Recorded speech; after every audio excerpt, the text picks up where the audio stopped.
Hey guys, Stay Patient here, and this is kind of just a bit of an impromptu video, just something to do while I'm bored waiting for Destiny to work. I thought I'd update you all on what has been quite a hilarious launch, I suppose. Obviously, Rise of Iron was out today, came out an hour ago. It's now 11 o'clock, just gone 11 o'clock in the UK. It came out at 10 o'clock, it was launched. Obviously everyone was online trying to play it. I'd preloaded it onto my PS4. And at first I was kind of worried that I had network issues or something because all my gear's been kind of just playing up recently. I've had all sorts of issues and I thought it was just my luck that something else would go wrong. But upon looking online, it turns out that basically everyone in the world was unable to get into Destiny. There may have been some people playing it. I didn't actually check Twitch.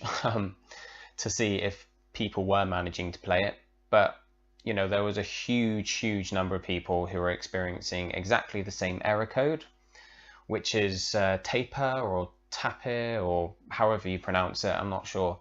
It's that little creature that you get in some video games. I think it was like Far Cry or Assassin's Creed Black Flag or something. You remember, like, you hunt them or something. Anyway, this it went on for like 45 minutes where there was just no hope of getting in. It was just error every time you tried. And then while I was recording this same video a minute ago, it kind of screwed up because I had microphone issues, so that's why I'm redoing it. But while I was recording it, I was explaining to everyone not to worry if you're at work and aren't able to play it, because you're not missing out anything. Like, the game isn't working basically. And I was also sort of reassuring everyone who was having this issue that it wasn't their network, it wasn't anything like any issue at their end, it's just totally a server problem. And as I was talking about that, it popped up on screen. I mean, I tried loading it again, and it came up on screen with this message, and I'm going to read it again because, well, you guys won't have heard it the first time because I'm not uploading that video. But it says, "One moment, please. Destiny is temporarily at capacity. You will join the game in the order in which you connected. For more information, please visit help.bungie.net." Now, when that first came up, I was like number 40,000 or something. I might have been able to get in sooner, so I was like, you know, could have maybe got into the game straight away or been lower down in the queue. But obviously I was in the middle of recording a video at the time, so I wasn't trying over and over again. I was just trying every few minutes or so. So I was like 40,000, I went down to around 30,000, and then it disconnected me. So it went back, it just said, sorry, the servers aren't available at the moment. And it's now put me up to, well, it put me around 150, 160,000, and now I'm down to 140,000. Now, just the idea of this whole kind of queuing up to play the game is crazy. At least they're doing something, I suppose, because obviously the servers were unable to cope with the number of people trying to play Rise of Iron, and it kind of just conked out and stopped. So I'm guessing they're kind of, well, they've sort of, I don't know whether they've closed down servers or what. Something's happened, and they've kind of slowly started bringing them back, or they've slowly started allowing a trickle of people in so that it doesn't overload. And that's fair enough. You know, at least they're kind of trying to make it work. But at the same time, they've had a year. You know, there's been no DLC this year. I don't care, like, what they say about the Sparrow racing and all that crap. Like, they refer to things like the Halloween event. I forget what they call it now. I haven't played Destiny for a while, but things like that. They act as if that's like an event. That's like a, you know, that's something to take note of, to write home about, as if it's a DLC, and it's not. It's just it's nothing. No one cares about that. That's not content. So this year there has been no content. The Sparrow racing was Sparrow racing, whatever. There's been no DLC. The first year of Destiny there was 2 DLCs. Now, I'm not saying they're any good, but they were DLC. You know, the first 2. The raid was a bit crap. The Dark Below one, Crota's End, whatever. Like, it was all a bit rubbish in my opinion, but it was still kind of content, reusing a lot of the same locations and stuff, to be fair. and it was way overpriced. But they had 2 DLCs, and then they had the big Taken King. This year, all they've had to work on really, apart from keeping the game working, which they haven't done a very good job of either, all they've had to work on is Rise of Iron. And you'd think with a game like Destiny that has so many people playing it and is, you know, a massively multiplayer game that's run on servers and everything, you'd think that the servers would be the first thing they would get right. You know, it doesn't matter how good or bad the game is. If no one can play it, then it's pointless. So getting it working is like step one, you know, on the to-do list on their whiteboard up at Bungie. It's like rule number 1, game must function. So, I mean, I'm not like a big Destiny fan that's getting all salty about this. I sound like I am just because I find it kind of funny. And I find it annoying that some developers, no matter what the game is, it annoys me that some developers, you know, have this kind of thing happening, that they let games launch in this state. I mean, years ago, you'd have, you know, think back to PS2 or whatever. If a game didn't work, I mean, that didn't happen because a game was a game. You bought a game. There was no internet, like no updates and firmware and everything. It was just you'd buy a game on disc and it would work. And if it didn't work, you'd take it back to the shop and the game would probably be recalled and redone, because if a product is broken and it doesn't function, then it's like it shouldn't be for sale, you know? But now they think they can get away with it because it's all run online and the servers and stuff, and it's like, we'll release it, see how it does, and then we'll fix it in time. We'll like try and get it sorted on day one. But I just feel sorry for you guys out there who have probably taken time off work or something. I've got friends who've taken the whole week off, and they would have been like, right, 10 o'clock, it's out, the game's out, let's get on there. They would have planned their day around it.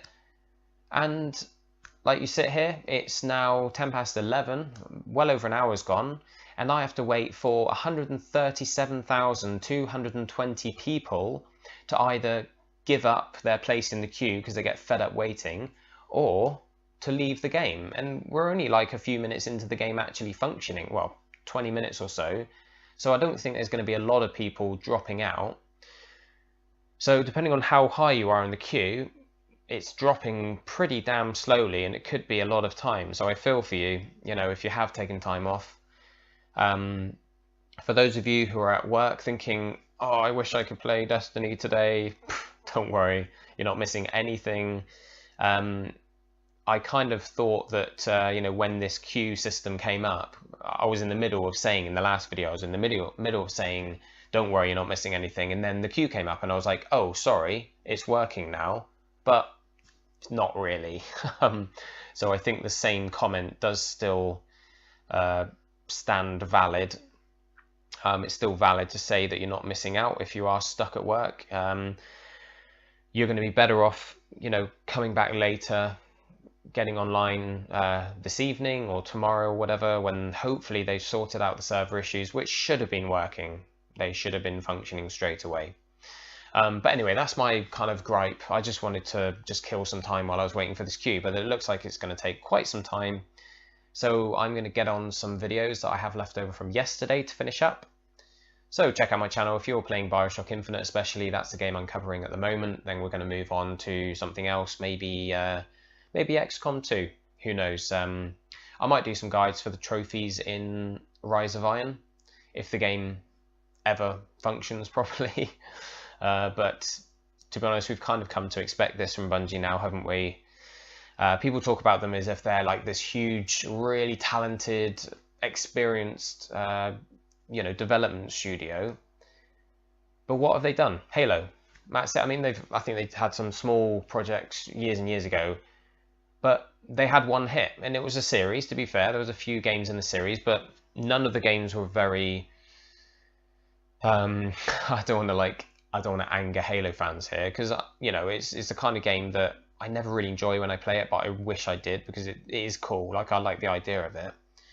But none of the games were like massive leaps forward. The better graphics and stuff, but every game has the same enemies, the same vehicles for the most part. I think Halo 4 was the first one that I played and actually noticed a new kind of style of enemy, and that wasn't even made by Bungie, if I remember correctly. So yeah, I mean, Bungie, they get all this praise, and it's off the back of one series. I think we forget that sometimes. And it's a bit like, I'm going off on so many tangents now, but I'm literally bored. I'm just talking to you guys at this point. But it's a bit like with Xbox, right? People talk about Xbox as if it's the main console of the moment. It's like the console, the proven brand. And to be fair, they were ahead of PS3 for a long time. PS3 caught up. The Xbox 360 did extremely well. But if you really think about it, when you're talking about PlayStation versus Xbox, and I'm not a fanboy, I do prefer PlayStation, but only because that's where I happen to play.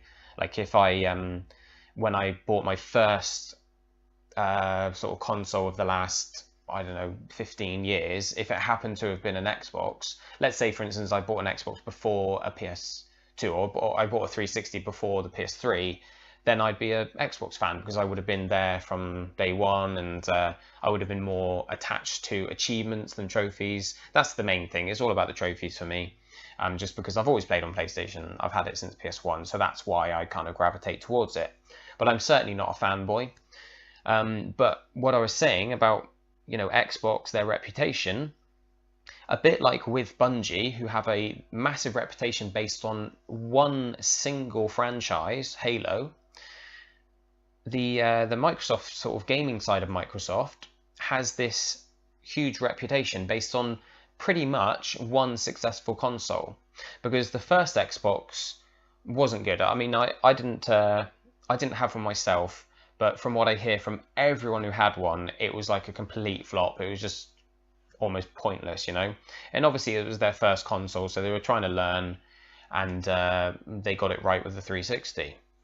But the Xbox One is a success. I'm not saying it's not, but if you compare it with the PS4, it's been a success on its own right, but in the grand scheme of things, when you look at all the available consoles, it's a failure in the sense that it hasn't done anything like what Microsoft would have hoped it could have done, So obviously I'm not dissing the Xbox One. I do have one, but it sold not much more than half the number of PS4s that have sold. So it's safe to say, really, that the only truly successful Xbox console was the 360.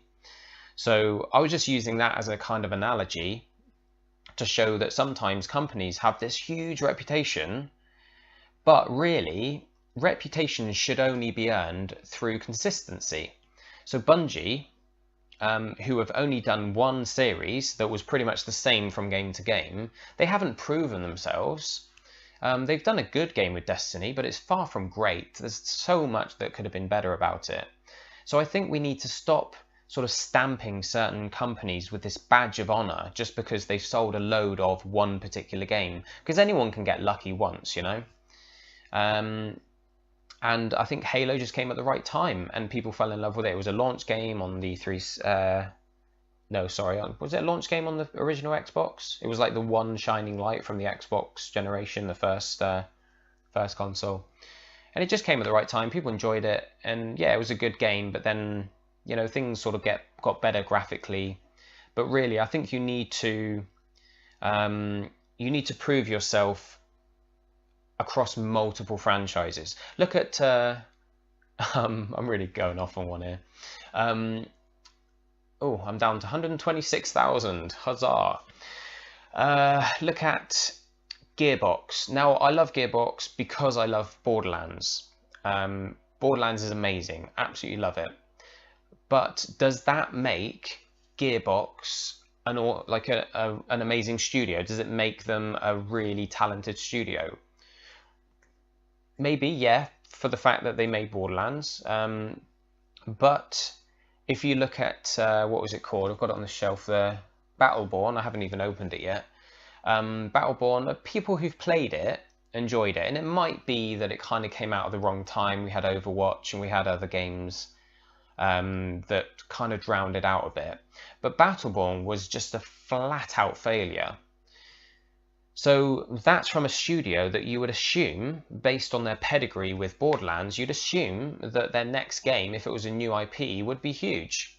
But it wasn't, you know? It was a flop, major flop. So I don't know. I just thought it was interesting, you know, one of these interesting gaming subjects about reputations and how you earn them, and whether a company should have a good reputation based on one solitary game or one solitary series or whatever.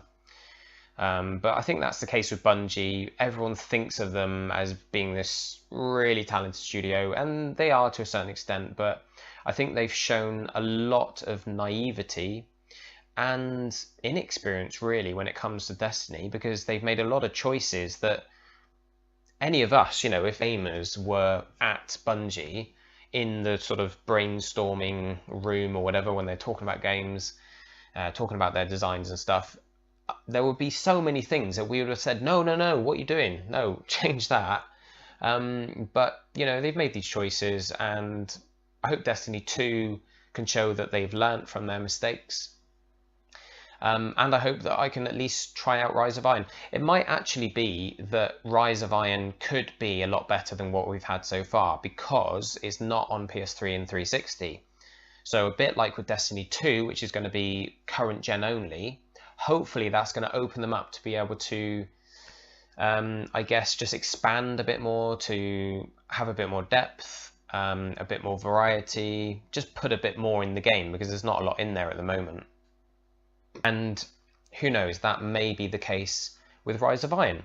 Although it's only a DLC and it still has to run off the basic Destiny game, the same engine and everything, it might be that the new areas they have could be, I don't know, there could just be more to the new areas. They could be bigger, denser, or just more going on, simply because you can't play Rise of Iron on last gen consoles. So I don't know, it could end up being good, and hopefully today at some point I'll be able to get into the game. I'm 122,000 in the queue, so a little way to go, guys. If you're playing the game at the moment, get off it, because I want to go. But in all seriousness, guys, I'm going to go and probably play some Bioshock Infinite on the other PS4, because this is going to take a long time. So if you're waiting as well, stay patient. It's the best advice I can give. I knew my name would come in handy at some point. Anyway, I'm going to shoot, guys. Thanks for watching. Thanks for letting me just ramble on. This has been quite interesting and quite a funny and odd launch. We'll see how the rest of it goes when they do finally get the servers up and running properly. But in the meantime, like and subscribe if you're a trophy hunter, like and subscribe. My usual content is trophy based content. This was just a random off the cuff rant, to be honest.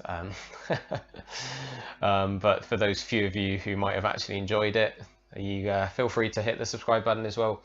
And yeah, thanks for watching, guys. I'll catch you soon.